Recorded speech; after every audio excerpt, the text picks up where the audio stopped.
여기서 6장 4절로 12절까지 저와 여러분들이 한 절씩 교독하겠습니다.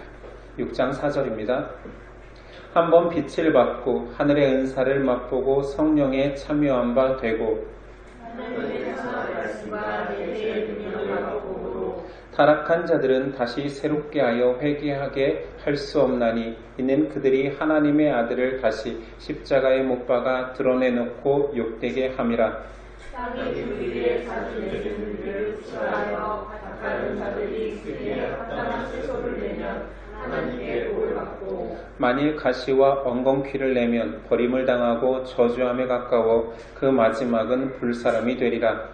사랑하는 자들아 우리가 이같이 말하나 너희에게는 이보다 더 좋은 것 구원에 속한 것이 있음을 확신하노라. 하나님은 불의하지 아니하사 너희 행위와 그의 이름을 위하여 나타낸 사랑으로 이미 성도를 섬긴 것과 이제도 섬기고 있는 것을 잊어버리지 아니하시느니라.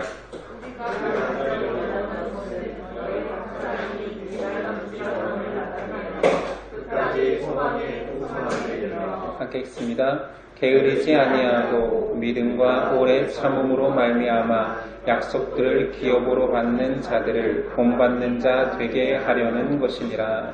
아멘. 오늘 제목은 끝까지 함께 승리하라.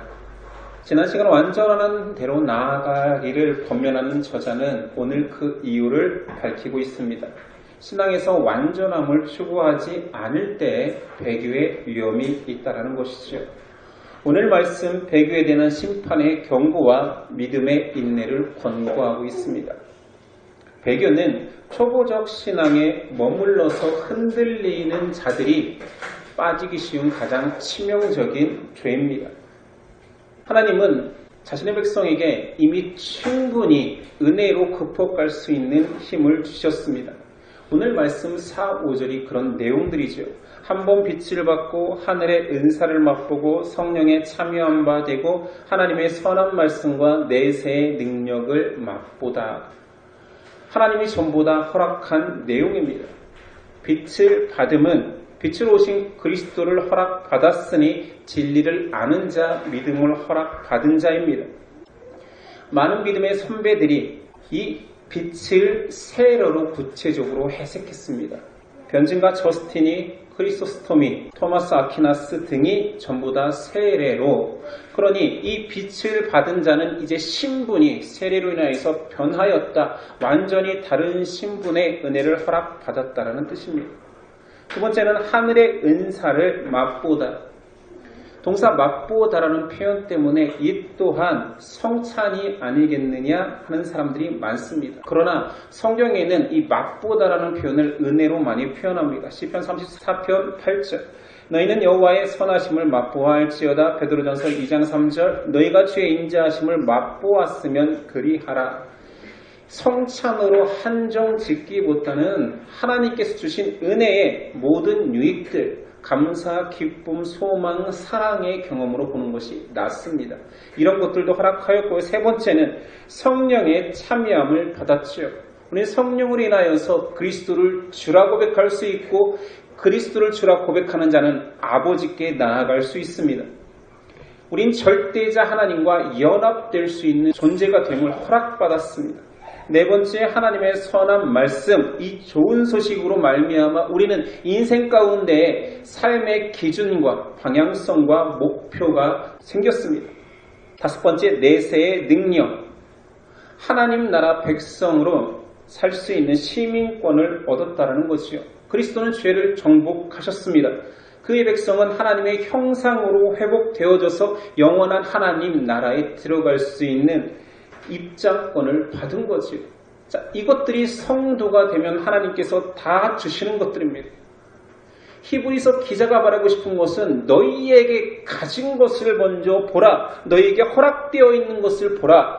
이 풍성한 은혜를 누리게 함에도 불구하고 히브리 기독교인들은 은혜 안에서 풍성함을 누리기보다 그 많은 은혜의 풍성함 속에서도 빈곤을 경험했습니다. 이 빈곤은 사실 영적 빈곤이 아니라 세속적 빈곤이었지요. 세상 속에 나가면 가난했고 먹을 것이 없었고 핍박받았기에 채워지지 않는 갈급함이 생겼던 것입니다. 배교하는 자들은 모두 다 어린 아이였기 때문에 세속적 가치 앞에 영적 가치가 다 무너져 버린 것입니다. 흔들려 버렸죠. 결국은 배교하는 자들도 나타났습니다. 그래서 히브리 기자는 이 풍성한 은혜를 누리지 못하고 배교하는 자들을 향한 무서운 경고를 하는 것입니다.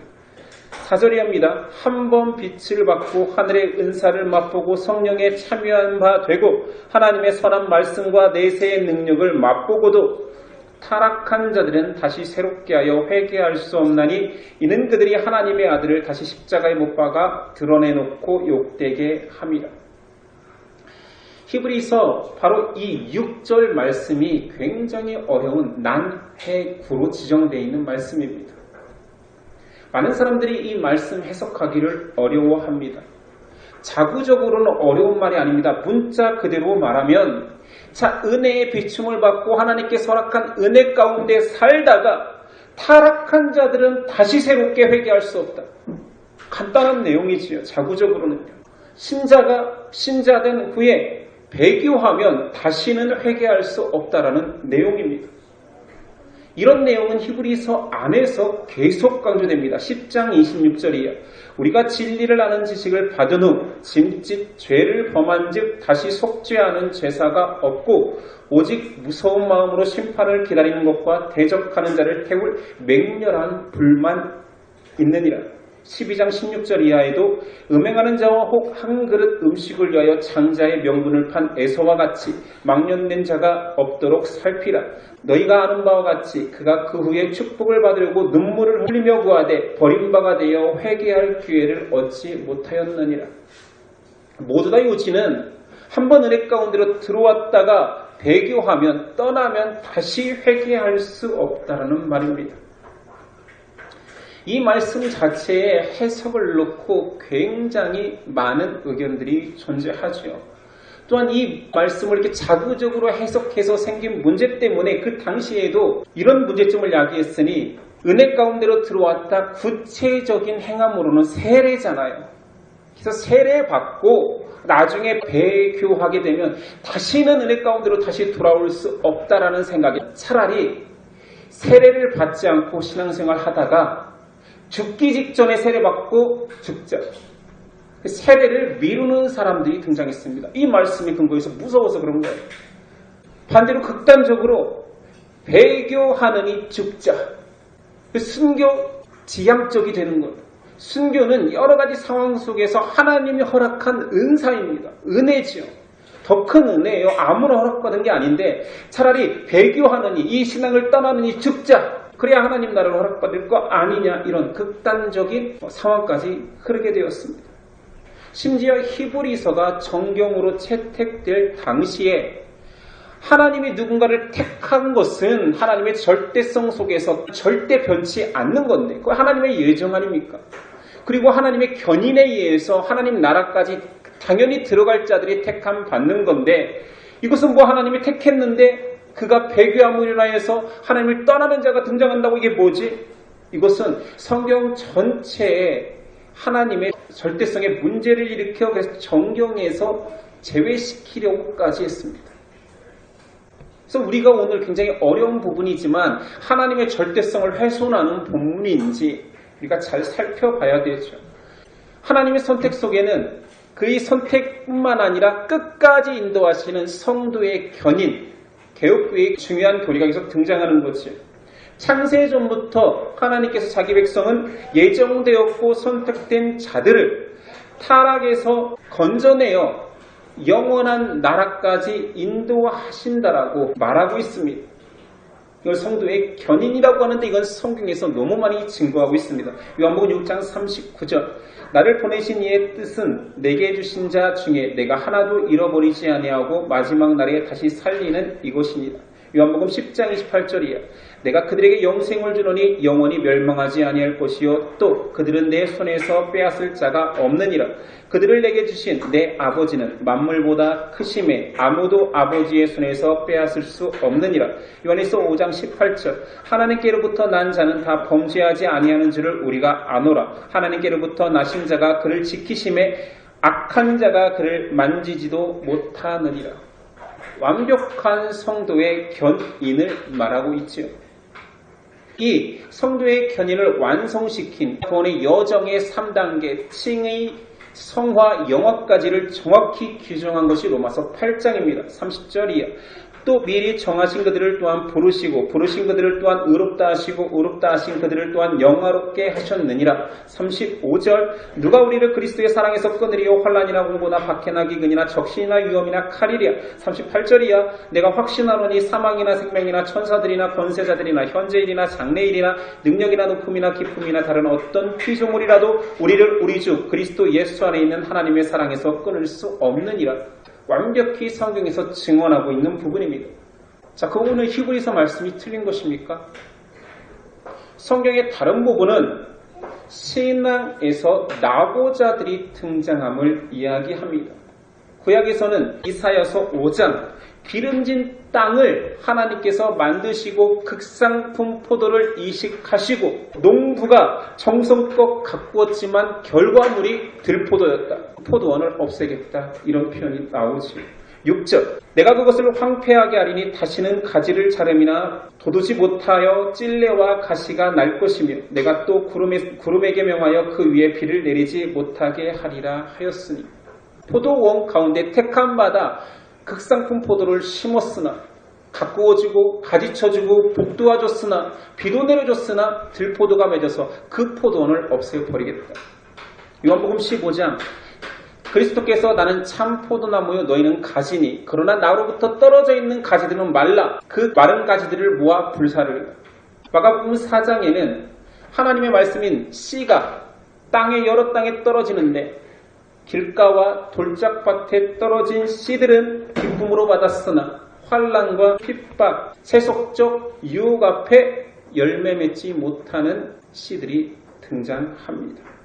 앞에서 말한 하나님의 절대성과 하나님의 택함 받은 것 같으나 하나님의 은혜 가운데 떨어진 자들에게 상충되는 것 같지요.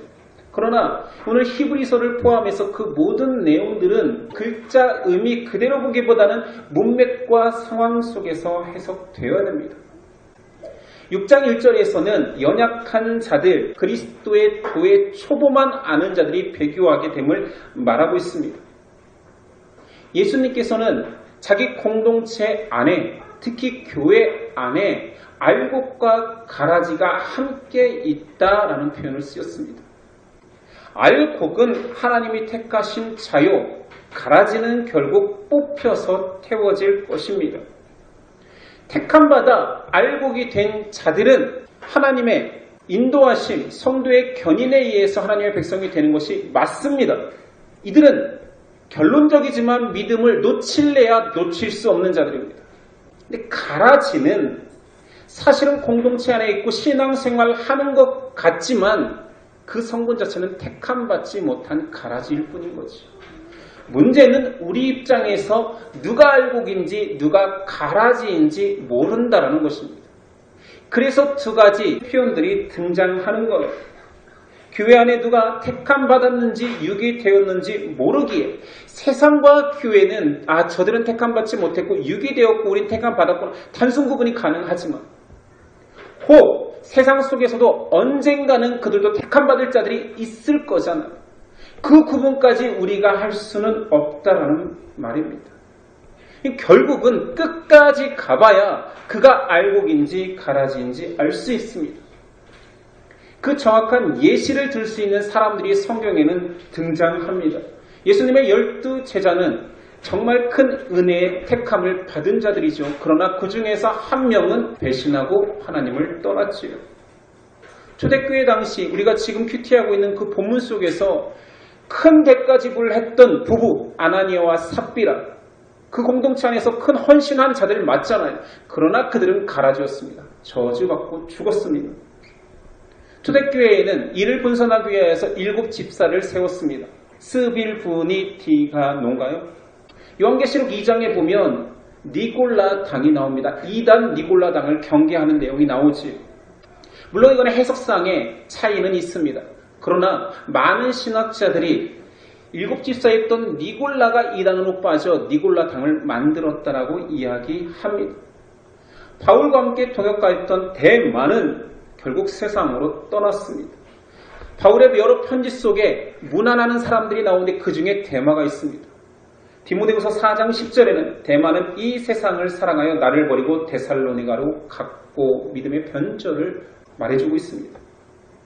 하나님의 선택과 예정, 성도의 견인은 분명합니다.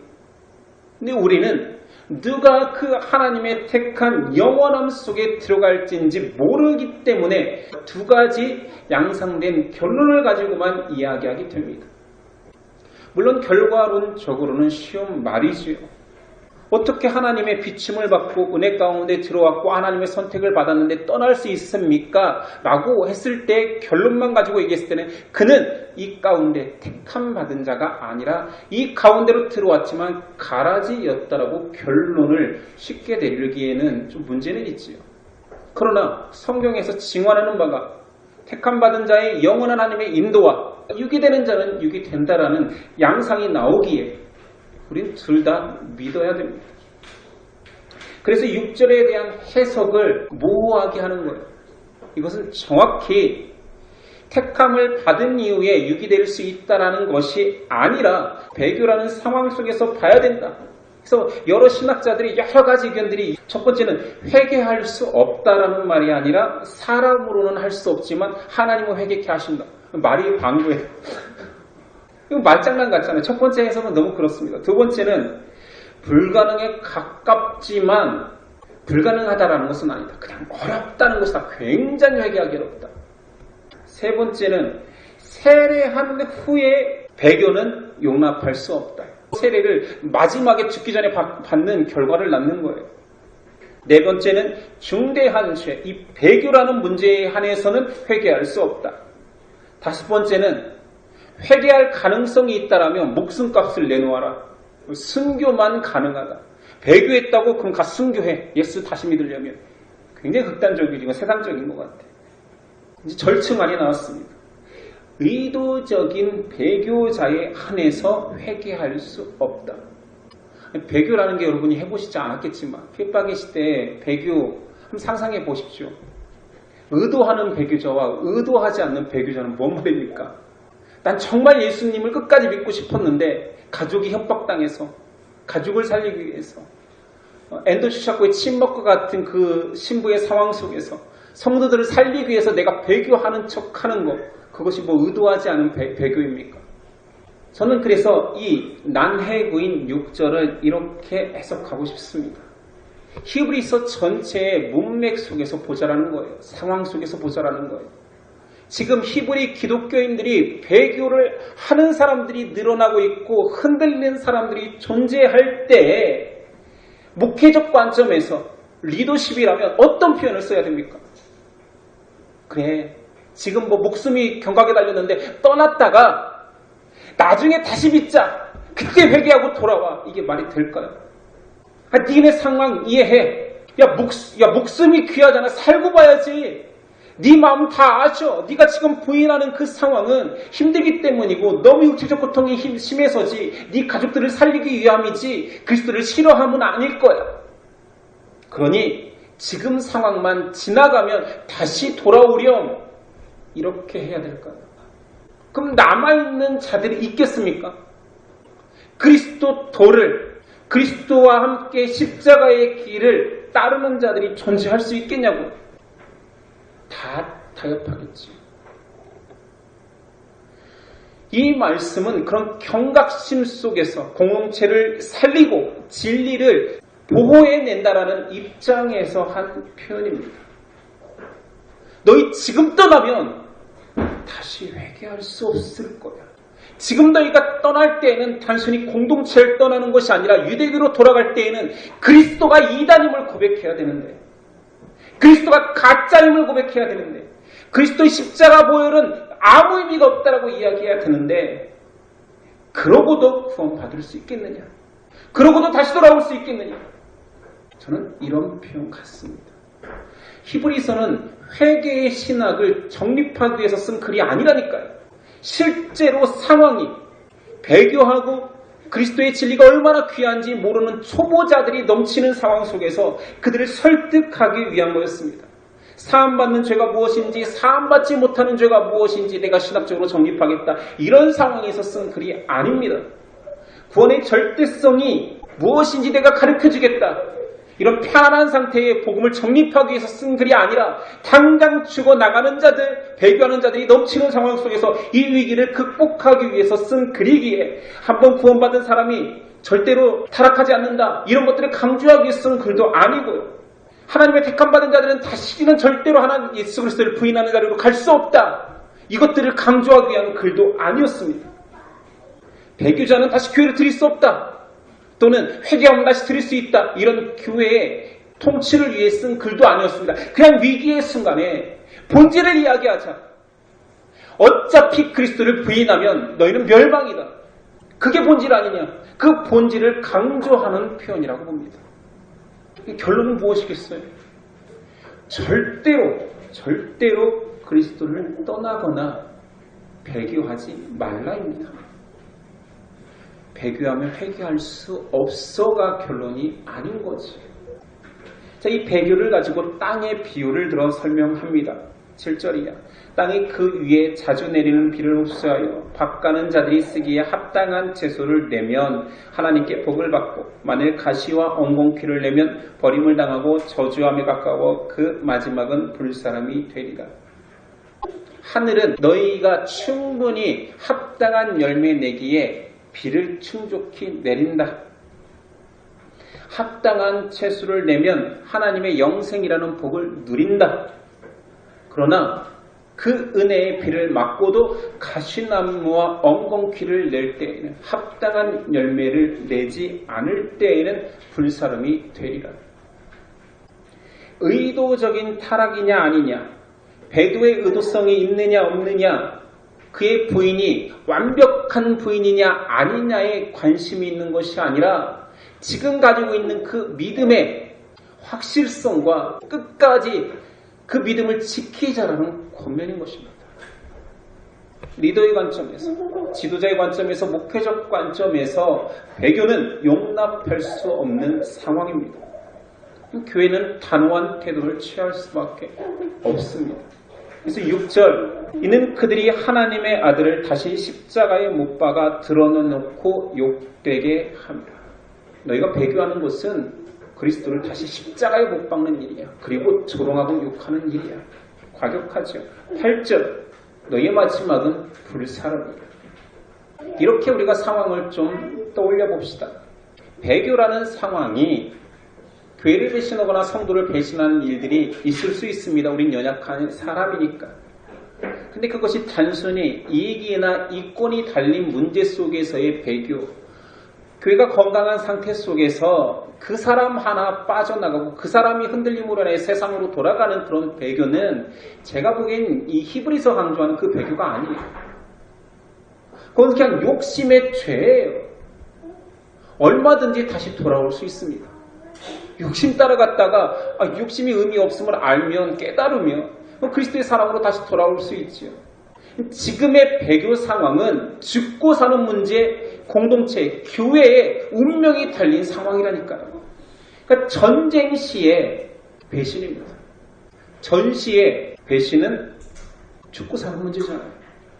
배신자가 내가 사랑하는 내 가족이라 할지라도 전시에는 총살시킬 수밖에 없는 상황인 것입니다. 이제 그 상황이 이해되십니까? 다 평안히 사는 가운데 내 욕심을 따라 내 죄를 짓는, 나 그리스도 이제 그만 믿었으면 좋겠어. 교회 다니니까 피곤해. 나 예수님 사랑하는 줄 알았는데 난 세상이 더 좋아. 이런 배교의 차원이 다른 거라니까요. 조직적 박해와 공동체를 무너뜨리라고 하는 사단의 세력이 강력한 그때, 전쟁과 같은 그때 나의 배신이 공동체 전체를 무너뜨릴 수 있고, 나의 빌고가 우리 공동체의 생명을 좌지우지하는 그런 상황 속에서의 배교입니다. 범죄나 일반적 타락에 대해서 그리스도 안에서 용납받지 못할 죄는 없지요. 맞지요? 그리스도께서 포용하시지 못할, 씻어내지 못할 죄가 어디 있단 말입니까? 설사 교회를 다녔다가 안 다녔다가 다시 다녔다가 안 다녔다가 수십 번을 한다 한들 그 모든 죄는 사함받을 수 있습니다. 그리고 우리가 성도의 견인이라고 믿다 하나님의 절대성도 절대로 훼손되지 않습니다.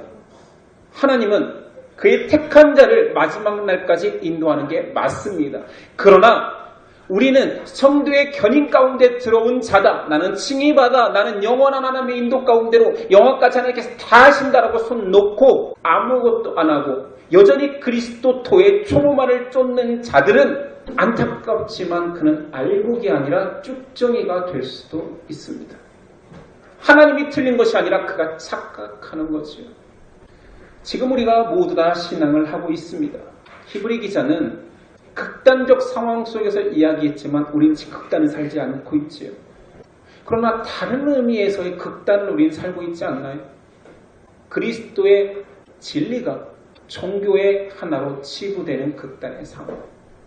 그리스도를 따르는 자들조차 이것은 인생의 본질의 문제로 여기지 아니하고 신앙의 하나로만 치부해버리는, 종교 취급해서 나를 갈고 닦고 또는 나의 인생 가운데서 성공을 위해서 그리스도의 도를 믿어주는, 이것도 굉장히 위험한 극단이라고 생각합니다. 그래서 지금 시대에 우리에게도 히브리서는 필요한 것입니다. 여전히 그리스도의 도의 초보만을 닦다가 환난과 풍파 앞에 얼마든지 배교할 수 있는 신앙인들이 존재하기 때문이죠. 히브리 기자는 그것을 못 견뎌 하는 것입니다. 구약 유대교로 다시 돌아가는 그들을 바라보며 좋아, 내가 가진 이 그리스도의 놀라운 은혜가 얼마나 큰지 내가 다 비교해내겠어. 유대교에서 강조하는 그 모든 요소들을 다 가져와. 모세를 가져와, 율법을 가져와, 대제사장직을 가져와. 내가 다 비교해내겠어. 하나님께서 얼마나 놀라운 진리 가운데로 우리를 인도했는지, 저 옛 것을 다시 얻기 위해서 버릴 가치가 있는지 내가 따져내겠어. 이것을 버린 자는 다시는 회개하지 못할 거야 라는 강조점까지 두는 이유를 알겠습니까? 여기까지가 단호한 본체요. 9절부터는 급격하게 기어를 풀어버립니다. 사랑하는 자들아, 이런 표현으로 바뀌죠. 이유는 뭘까요? 다혈질인가요? 이석 기자는. 방금까지 지글듯이 그냥 아무도 회개하지 못할 거야, 배교하는 자들 다 지옥 갈 거야 했다가 갑자기 사랑하는 자들. 비난을 위한 비난이 아니었다라는 거죠. 진심이 당기는 것입니다. 사랑하는 자들이 진리 가운데 파손하여 그리스도를 떠나는 자들, 세상적 고난과 유혹 앞에 버릴 수밖에 없는 그들의 안타까운 상황 앞에 그들이 버리는 것은 생명일진데 안타까움이 저는 전해지는 것 같습니다. 너희의 수고와 너희의 섬김을 안다.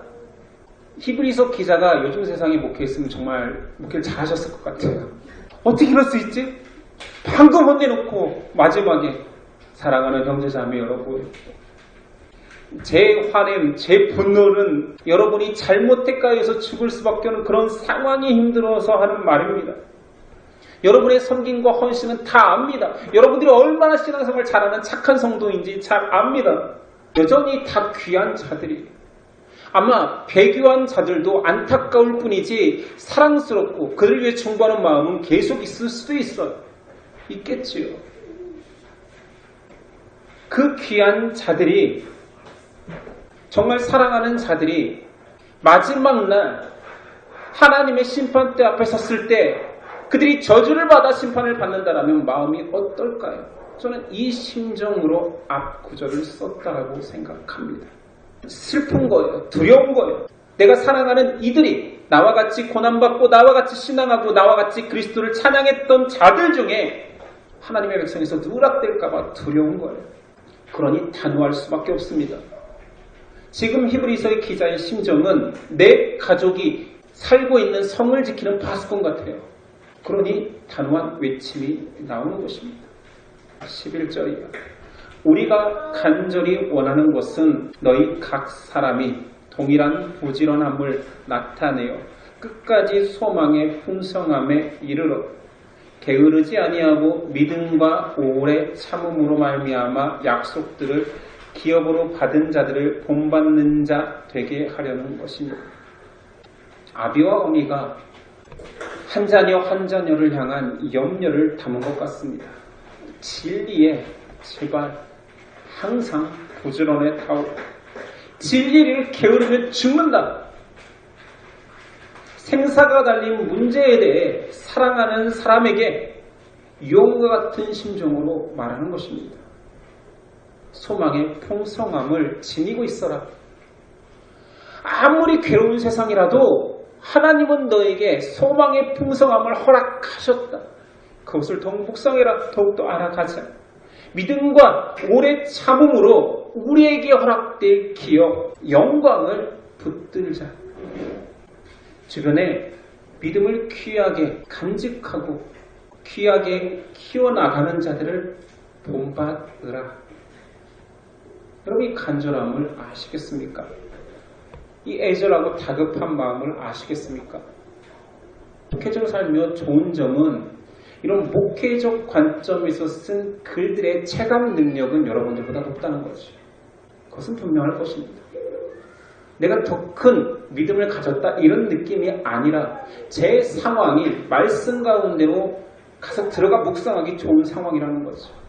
똑같은 문제에 대해서 여러분이 바라볼 수 있고 제가 바라볼 수 있습니다.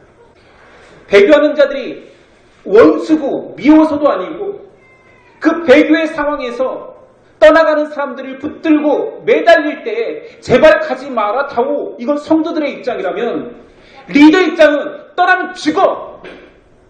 도대체 예수를 보내고 뭘 잡으려고? 너 미친 거 아니야? 그리고 떠나간 사람들을 향하여서 연민이 있지요, 끌림이 있지요, 안타까움이 있지요. 그러나 공동체를 위하여서는, 진리를 고수하기 위해서는 그들과 교제하는 너 미쳤냐? 네 아들이 그렇다고, 네 딸이 그렇다고, 니네 부모가 그렇다고 해서 교제하냐? 미쳤냐? 너도 그리스도를 부인할래? 이런 말을 할 수밖에 없는 상황이라는 것이 있어요. 이렇게 끝내면 안 돼요. 구절은 사랑하는 자들아, 너희 수고를 안다. 너희가 애쓴 걸 안다. 너희 신앙하는 거 가짜 아니다. 네 상황 속에서 열심 내는 거 그거 귀하다. 모두 다 귀한 신앙인이다. 그러나 결과론적으로 우리가 하고 있는 이 성실과 열심이 그리스도의 초보를 닦는 일이라 하면 그건 아니거든. 그렇게만 살 수는 없거든. 세상은 강력하게 자기들을 무장하고 우는 사자와 같이 믿는 자를 삼키라고 하는데 너는 안일하게 진리 정도 주워 듣고 일주일에 한 번 진리 듣고 그걸로 버텨낼 수 있다라고, 이 세속의 강력한 물살을 네가 거슬러 올라올 수 있다라고. 그렇게 살지 마. 이런 표현을 할 수밖에 없는 목회적 입장이 있습니다. 여러분, 좀 더 간절해져야 됩니다. 다 그렇게 신앙한다고 우리 또 그렇게 신앙해서는 안 됩니다. 우리는 보편적인 평균 이상을 신앙하는 것이 아니라 성경에서 말하는 신앙을 해야 되는 거예요. 이게 기준이에요. 이게 보편 기준이에요. 세상 많은 크리스찬들, 천만이 믿는 크리스찬들, 그들의 삶에 조금 더 나은 한 발짝이 아니라 그들은 성경적 기준에서 너무나 많이 모자랍니다. 구약의 유대인들 중에 택함받고 끝까지 하나님의 칭찬을 받는 자가 몇이나 있었습니까? 심지어 엘리야가 보기에는 한 명도 없었던 거예요. 자기밖에 없는 거예요, 온 세상에. 착각이었지만 결국은. 그 정도로 믿는 자가 많지만, 하나님의 백성이라고 사는 자가 많지만 없었습니다. 히브리서 서두에 왜 그렇게 많이 구약을 인용하며 이스라엘 백성들이 파손하였는지 아느냐를 강조하고 있습니까? 신앙한다고 다 신앙이 아니라는 거지요. 교회 다닌다고 다 교회 다니는 것이 아니라는 거지요. 저한테 잘하지 않아도 됩니다. 저를 존경하지 않아줘도 돼요. 그러나 마지막 날 당신의 얼굴은 그곳에서 기쁨의 얼굴로 저와 마주해야 되지 않겠습니까? 바로 우리를 향한 그리스도의 마음, 성령의 음성이 이렇다라고 태어나는 것입니다. 젖먹이 어린아이로 살지 마십시오. 신앙의 초보만 추구하지 마십시오.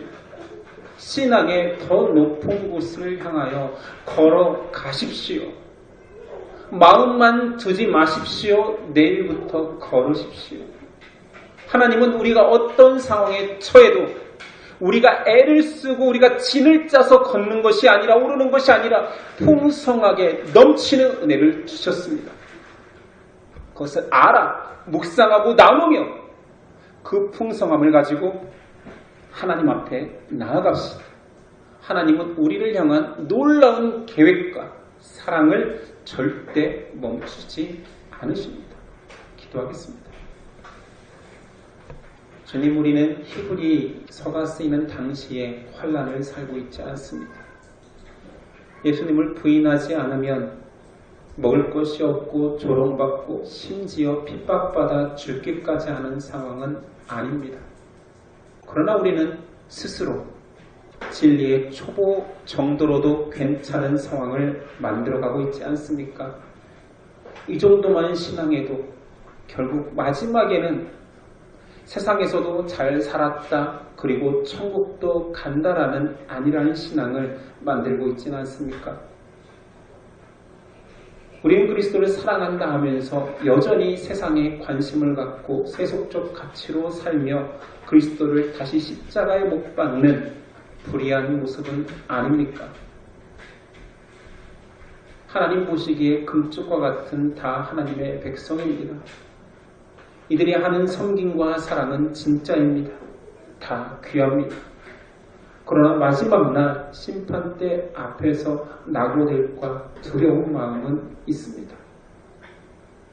오늘의 나의 삶이 나의 결론을 잘못된 곳으로 인도할까 두려운 마음이 있습니다. 하나님이 우리를 붙잡아 주시고 하나님이 인도하시는 것을 알지만 아직 나의 믿음이 그것에 확신을 갖지 못하고 전적으로 하나님께 내 삶을 드리는 삶을 살지 못한다면 우리가 큰 시련 앞에 어떻게 될지 아무도 모릅니다. 그러나 나 홀로 걸으라 하지 아니하시고 그리스도께서 죄를 이기셨고 십자가의 보혈로 씻기셨고 선물로 성령까지 주셨사오니 오늘부터 내일까지 마지막 날까지 계속 그 선물 성령님만 붙들고 살 수 있는 우리 되도록 도와주옵소서. 오늘도 풍성한 은혜와 사랑을 허락하셨습니다. 계속 주고 계십니다. 그 사랑을 마음껏 누리고 고백하는 우리 되도록 도와주옵소서. 예수님의 이름으로 기도드립니다. 아멘.